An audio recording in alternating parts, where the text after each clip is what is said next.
இன்னைக்கு இவ்வளவு பிரச்சனை இருக்குது. முஸ்லீம் தீவிரவாத இயக்கங்கள், பயங்கரவாத இயக்கங்கள் வளர்ந்துட்டே இருக்கு. தொடர்ந்து ஏதாச்சும் பண்ணிட்டு இருக்கான்னா இதுக்கு முதல் காரணம் காங்கிரஸ்காரன் தான்.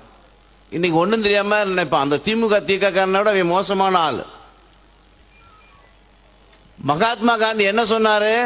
சுதந்திரம் வாங்கும் போது இந்துக்களுக்கும் முஸ்லீம்களுக்கும் சண்டை நடக்குது, முஸ்லீம்களுக்கு ஒரு நாடு கொடுத்துட்டா எல்லா பிரச்சனையும் தீர்ந்து போயிருந்தாரு. நேரு ஆமான்னாரு. எல்லா தலைவன் இன்னைக்கு இருக்க மாதிரி தான், கொடுத்துட்டா சரியா போயிரும்னா. அன்னைக்கு பண்ண தப்பு இன்னைக்கு நாம அனுபவிக்கிறோம். முஸ்லீம் பாகிஸ்தான் போறேன்னு சொன்னால, இந்த காங்கிரஸ் கபோதி பேர்லாம் அவனை அனுப்பிச்சு வச்சானா, பாய் பாய் போகாதீங்க பாய், மனசு புண்படுது பாய். அதைத்தான் இன்னைக்கு திமுக காரன் செஞ்சுட்டு இருக்கான். அன்னைக்கே அனுப்பிச்சிருந்தா இன்னைக்கு நாடு நல்லா இருக்குமா இல்லையா? என்னமோ அவன் இந்த நாடுக்கு சொந்தக்கார மாதிரி பேசிட்டு இருக்கான். எல்லா பேருக்கும் சேர்ந்தான் நாடு கொடுத்தோம். கோயம்புத்தூர்ல உள்ள முஸ்லீமு, திருநெல்வேலி, தூத்துக்குடி, தஞ்சாவூர் எல்லா பேருக்கும் சேர்ந்தான் நாடு கொடுத்தோம். அதை ஒரு கட்சிக்காரன் கூட சொல்ல மாட்டேங்கிறான், ஒரு டிவிக்கார கபோதி கூட சொல்ல மாட்டேங்கிறான். டே, இந்த நாட்டில் நீங்க இருக்கிறதே ஓசியில இருக்கீங்கடா, ஓசி பயல்களா. நம்முடைய பெருந்தன்மையால இருக்க பயப்படுறான் அந்த கட்சிக்காரெல்லாம் பூரா. வார்த்தை சோறு போட்டாலும் வேற ஏதாச்சும் போட்டாலும் தெரியல. ஆம்பளைன்னா தைரியமா இருக்க வேண்டாமா? இந்த நாட்டில் இருக்கிறதே நம்முடைய பெருந்தன்மையினால. அது கருணாநிதியில இருந்து, வீரமணியில இருந்து, ஸ்டாலின்ல இருந்து எல்லா பேருக்குமே தெரியும். பிரச்சனை இருக்கக்கூடாதுன்னு சொல்லி தான் நாடு கொடுத்தோம். அப்ப போய் தொலைய வேண்டிதானே. ஆனா போனவனை கெடுத்தான் ஜவஹர்லால் நேரு. அந்த ஆளுக்கு பேர் என்ன தெரியுமா? மனிதருள் மாணிக்கம். விளக்கு மாத்துக்கு பட்டு குஞ்சம்னு பேர் வச்சு கூப்பிட்டா எப்படி இருக்கும்? எல்லாரும் போனா சேக்கப்துல்லா பொண்டாட்டியும் போயிருமான்னு கேட்டார். ஆமாங்க, போய்த்தான் ஆகணும் அப்படின்னு. வேண்டாம் வேண்டாம், கொஞ்ச நாளைக்கு இருந்துட்டு போங்க. எப்படி தலைவர்கள்லாம் பாருங்க. நம்ம நாட்டில் சுதந்திரம் வாங்கினா முழுசா வாங்கியிருக்கணுமா இல்லையா?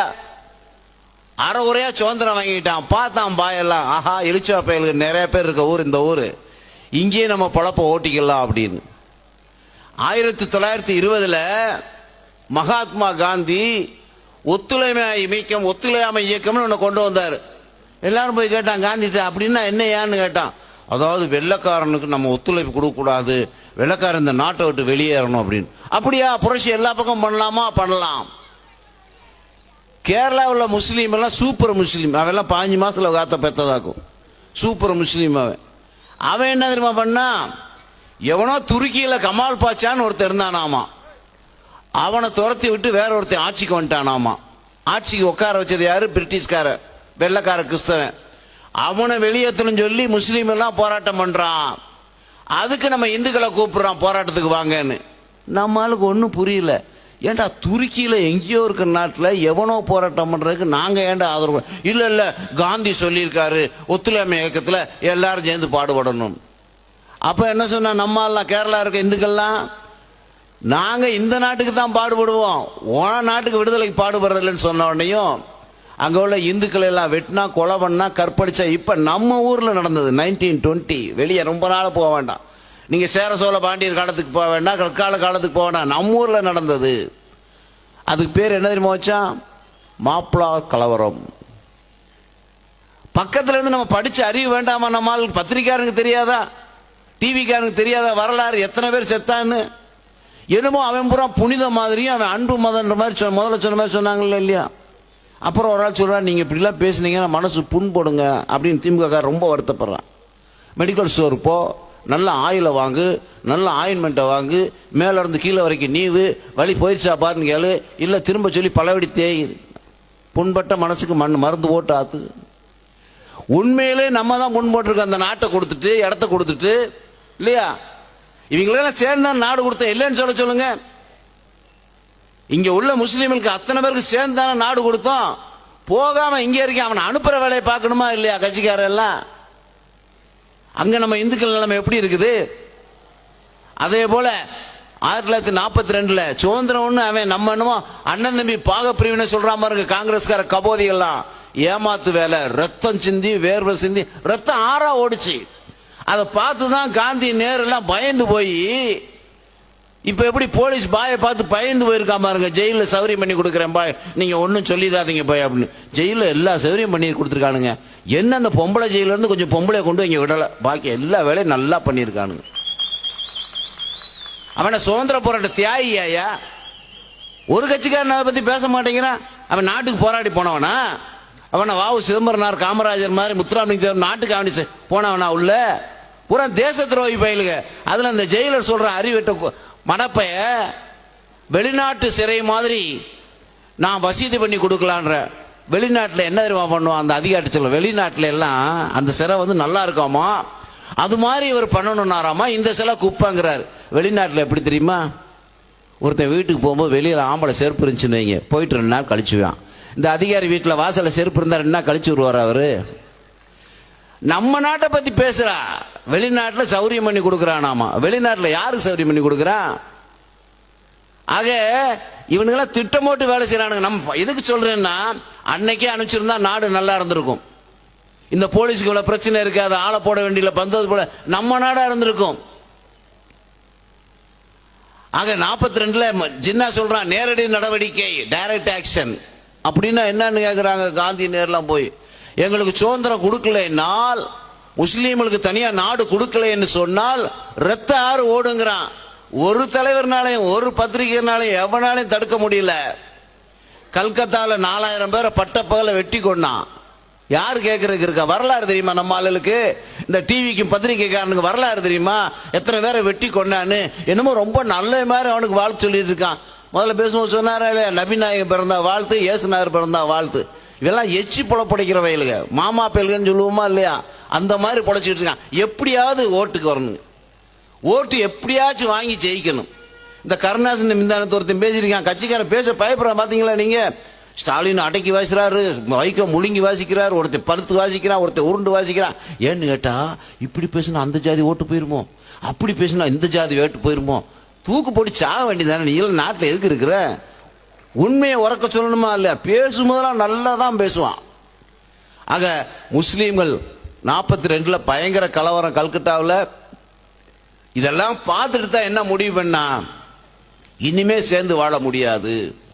யாரு? காந்தி, நேரு, பட்டேல், ராஜேந்திர பிரசாத் எல்லாம் என்ன சொல்றான், முஸ்லீம்கள் சராசரி முஸ்லீம் இந்த நாட்டில் முரடனா இருக்கான், இந்துக்கள் நல்லவனா இருக்கான், சேர்ந்து வாழ முடியாது அப்படின்னு தான் நாடு பிரிச்சு கொடுத்தா. அப்ப இங்க உள்ள டிசிஏ, ஏசிஏ, கமிஷனரோ, எடப்பாடியோ சொல்லி அவன் கேட்கவா போறான்? அவன் எந்த காலத்திலும் திருந்த மாட்டான். அந்த குண்டு வெடிப்பு கைதி எல்லாம் கோர்ட்டு கூட்டு வர்றாங்க. அப்போ தனியா அது கோர்ட்டு, குண்டு வெடிப்பு கைதிக்குன்னு தனியா ஒரு கோர்ட்டு. ஜட்ஜி வந்து உட்காடுறாரு. பொதுவா ஜட்ஜி வந்து உட்காரும் போது நம்ம எல்லாரும் இந்த ஜட்ஜை கும்பிடுவோம், அவர் திரும்ப நீதிபதி நம்மளை கும்பிட்டு தானே உட்காருவாரு. அது மாதிரி வந்து புதுசா அன்னைக்கு தான் வர்றாரு கேஸ் விசாரணைக்கு, ஜட்ஜி வர்றாரு, உள்ள எல்லாரும் எந்திரிச்சு கும்பிடுறாங்க. இந்த குண்டுவெடி கைது பூரா கும்பிட மாட்டேங்கிறான். ஜட்ஜி இப்படியே பாக்குறாரு பப்ளிக் ப்ராசிக்யூட்டரை, ஏங்க கும்பிட மாட்டீங்களா அப்படின்னு கேட்கிறாரு அவர், அந்த கோர்ட்டு கிளார்க்கு. பப்ளிக் ப்ராசிக்யூட்டர், நாங்க அல்லாஹ்வை தவிர யாரையும் கும்பிட மாட்டோம். அந்த ஆள் பார்த்தாரு, அப்ப அவனை வச்சே கேஸ் நடத்திக்கங்கன்னு எந்திரிச்சு போயிட்டாரு. இவங்களை வச்சு கேஸ் நான் நடத்த முடியாது, மடப்பயல்களாகும். இங்க மட்டும் இல்ல, உலக நாடு பூரா அப்படித்தான் சாகுறான். பாத்தீங்களா நீங்க? இங்க 10 பேரை கொண்டு டெய்லி 100 பேர் 1000 பேர் சாகுறான். அது வெள்ளிக்கிழமை நாள் பார்த்தா பள்ளி வாசல கிளீரா கொண்டு வைப்பான். பள்ளி குழந்தைகள் உள்பட 67 பேர் சாவுன்னு. கருணாநிதிக்கு இந்த வைகோக்கெல்லாம் பாவம் இப்படி சாகுறாங்களே அப்படின்னு. அடுத்து உனக்கு தான் ஒரு மாப்பிள்ள பார்த்துக்கு நீங்க அப்படின்னு. பிரபாகர் பேசும்போது சொன்னார், முரசொலி வச்சாங்க, வடை வச்சாங்கன்னு சொல்லி. அவர் ராஜாத்தி இல்லாம இருந்ததே இல்லையாமா, அதுக்கு என்ன பண்ண போறாங்கன்னு தெரியல. பகுத்தறிவு ரொம்ப பேசுற மாதிரி சில பேர் சொல்லுவாங்க, நான் ரொம்ப ஸ்ட்ரெயிட் ஃபார்வர்டுமா. பார்த்துருக்கீங்களா ஆஃபீஸர்லாம்? அவனை கொண்டு போய் அந்த ஏரியாவில், அவங்க ஏரியாவில், பாய் ஏரியாவில் போடணும்.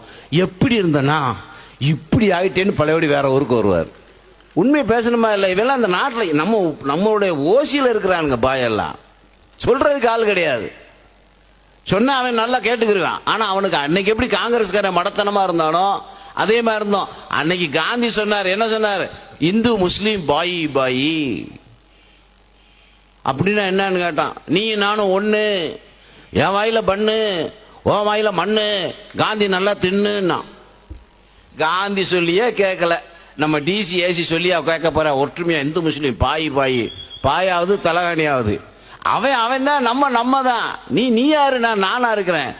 நீ இங்க வர வேண்டாம், நான் அங்க வர வேண்டாம். உங்க அம்மா வாங்கிட்ட, எங்க அம்மா என்கிட்ட, ஓம் பிவி வாங்கிட்ட, ஏன் பொண்டாட்டி என்கிட்ட. அவனவன் பார்த்தா போதும். இவங்களை ஒற்றுமையெல்லாம் சேர்த்து வீட்டெல்லாம் அடிக்க முடியாது. எந்த காலத்துல திருந்த மாட்டேன். எந்த நாட்டில் ஒற்றுமையா இருக்கான்னு சொல்லுங்க. ரஷ்யாவில் ஒற்றுமையா இருக்கானா?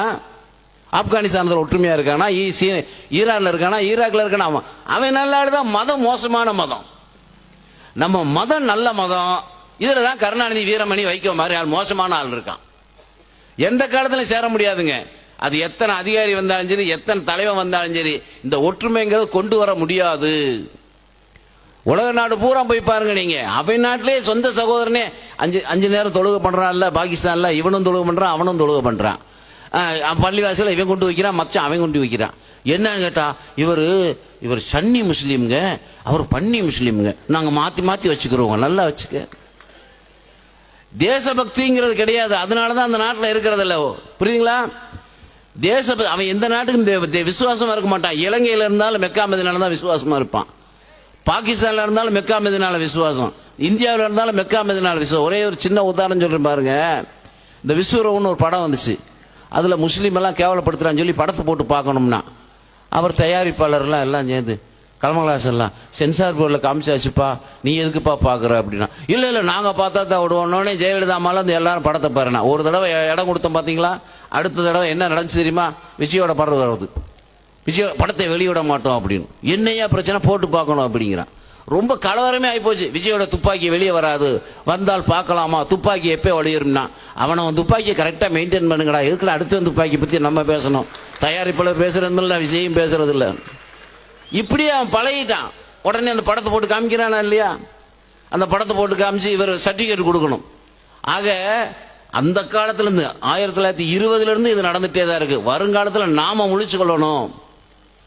நீ யாரு, நான் நானா இருக்கிறேன் அப்படின்னு சொல்லி. அதே மாதிரி இந்த அதிகாரிகள் சப்பக்கட்டு கட்டுறாங்க பாருங்க, அதெல்லாம் இந்த காலத்து இராது.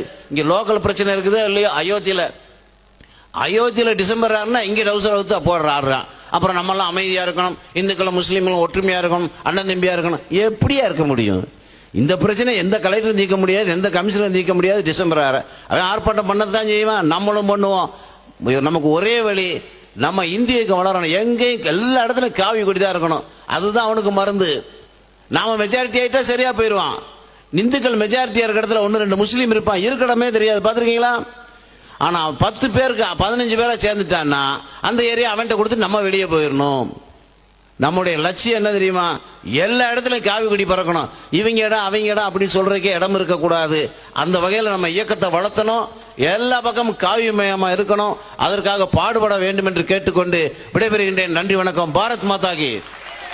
बोलो भारत माता की।